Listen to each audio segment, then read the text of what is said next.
I know you may not want to speak to me right now. Maybe you don't even want to look at me. But still, let me thank you again for defending me to the end, even after you learned that I'm a member of the Fatui. I just didn't wish to see anyone be falsely accused. I wanted to be sure that we are square. I guess. But regardless, I'd like the opportunity to set things straight. I didn't approach you with any ulterior motives or ill intent. I've spoken to you as myself, just plain Lyney this entire time. As for why I'm a Fatus, it's because the goals of the House of the Hearth align with those of an orphan like me. That's all. Yeah, so, because that means... Oh, wait. Because Fatus are orphans, like we know that, right?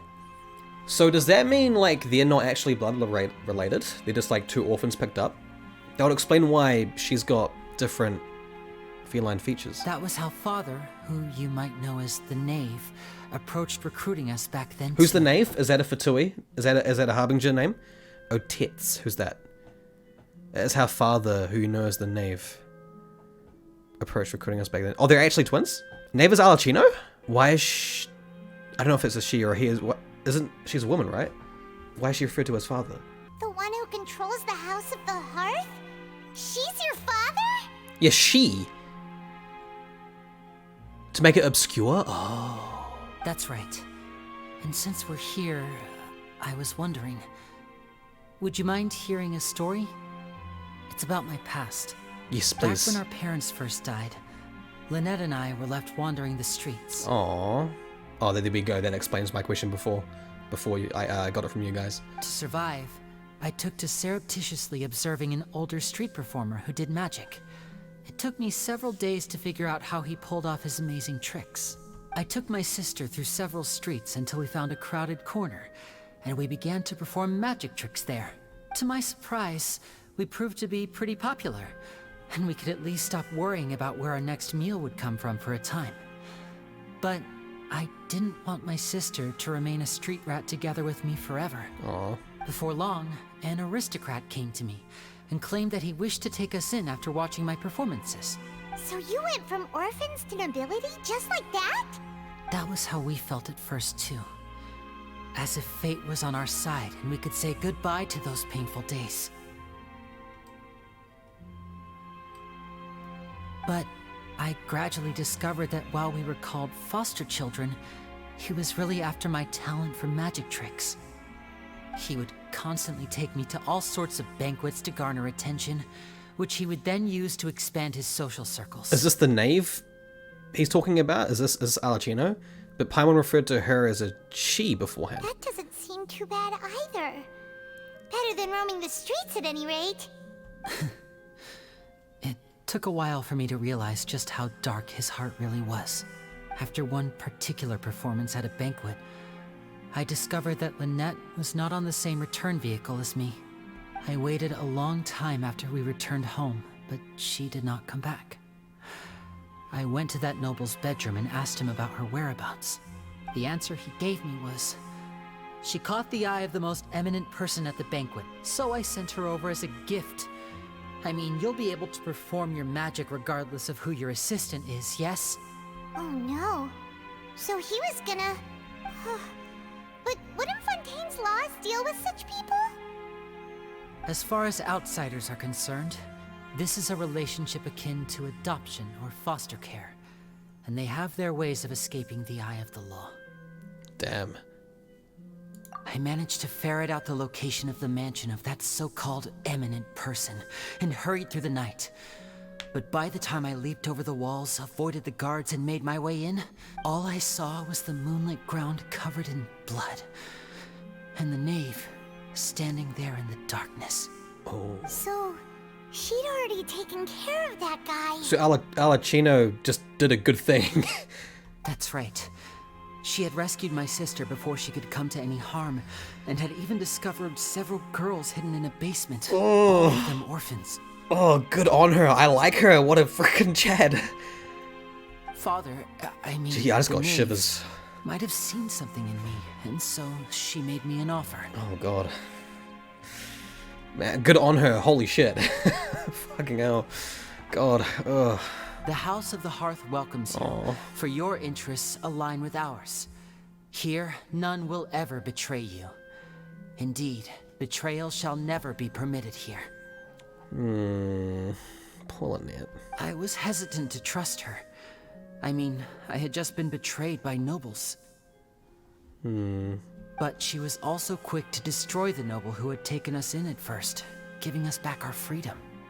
Oh, so that's how the two of you joined the House of the Hearth. The knave is after the Gnosis, isn't she? She has her own plans. She has gained permission from the Tsaritsa to first use the Gnosis's power once she obtains it. Oh. She plans to use it to find a way to break the prophecy and save Fontaine. So she's got good ambitions, it seems then. So, she believes in that prophecy too? And obviously it's true, because we just saw a guy just freaking dissolve. That's right. The whole House of the Hearth is currently working to combat that crisis. Today's case has And that also includes proven her. that people from Fontaine can indeed dissolve into some sort of water, thus further supporting the prophecy. All of us house members here, Lady Arlecchino herself included, Arlecchino. are from Fontaine. We won't give up on defending our homeland. That means she's susceptible to the water as well, Arlecchino. Oh, shit, dude. To us This orphans, is heavy. the only connection we have left to this world, apart from our family, is our homeland. So, from small deeds like distributing magic pockets to huge schemes like stealing a Gnosis, everything is aimed at dealing with that prophecy. It's all right. I understand. The only thing I can do is relate all this to you. I just hope you can understand that even as a member of the House, I have never stopped making my own decisions, and that I believe what I'm doing is right. If you should need anything at all in the future, feel free to find me. I will do my best to help you, as plain Lyney. Damn.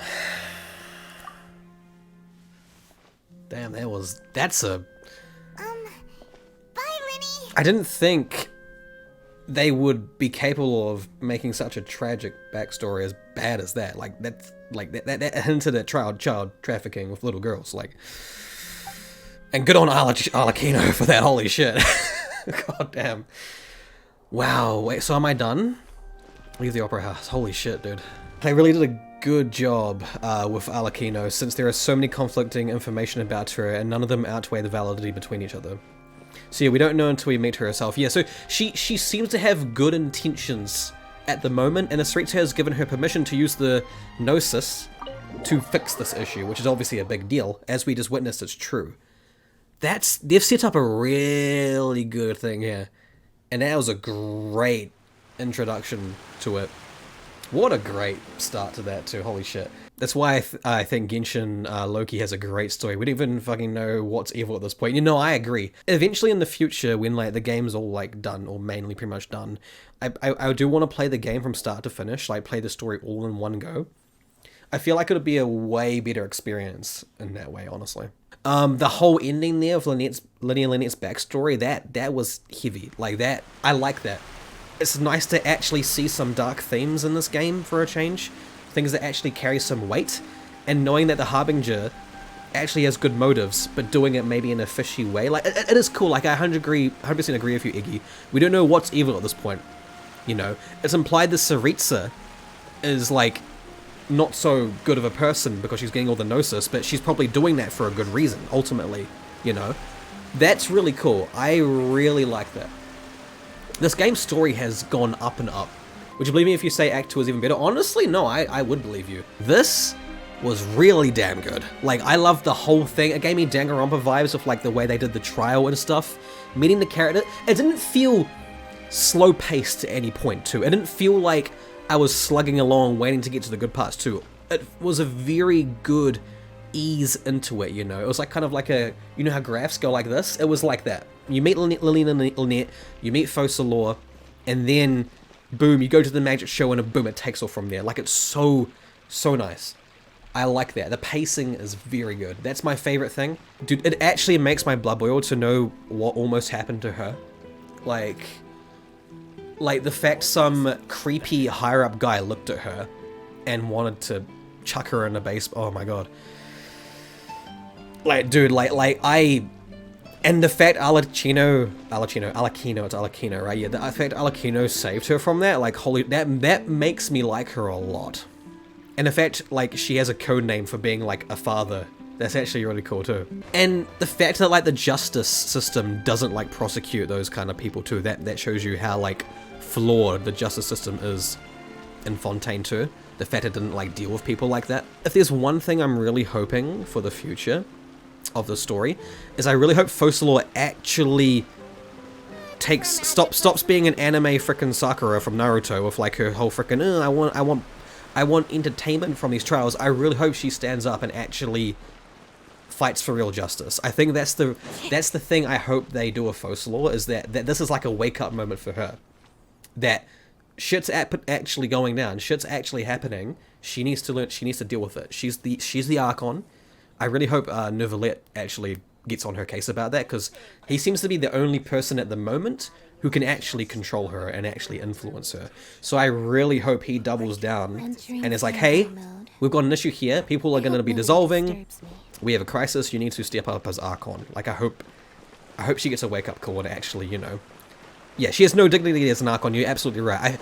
I really hope that the storyline gives her dignity. She can still have that spicy personality, you know, that being like, you know, being a bit snarky, but she can still be a good person, you know? And I'm really looking forward to meeting Alakino, because that explanation right there from Lyney, like that, I could see her as being like a chaotic good kind of person, you know? Like, she does bad things for the good of, like, everyone, basically. And the fact she's Fontainian as well means she's also susceptible to the dissolving thing. I really hope they don't kill her off that way. I look at Lynette now and I just, like, my blood boils, dude. I feel so protective of her now. That's why you need to have, like, dark themes and things like this, because it makes you care about it. You know, you want justice for these characters, you know? A lot of the people who don't follow the trials mention that justice shouldn't be an opera. Yeah. If you noticed, a lot of the time, the crowd would be like, "Oh, bravo," and like treating it like it's a show, you know? And that's kind of gross. We're dealing with someone who got killed here, you know?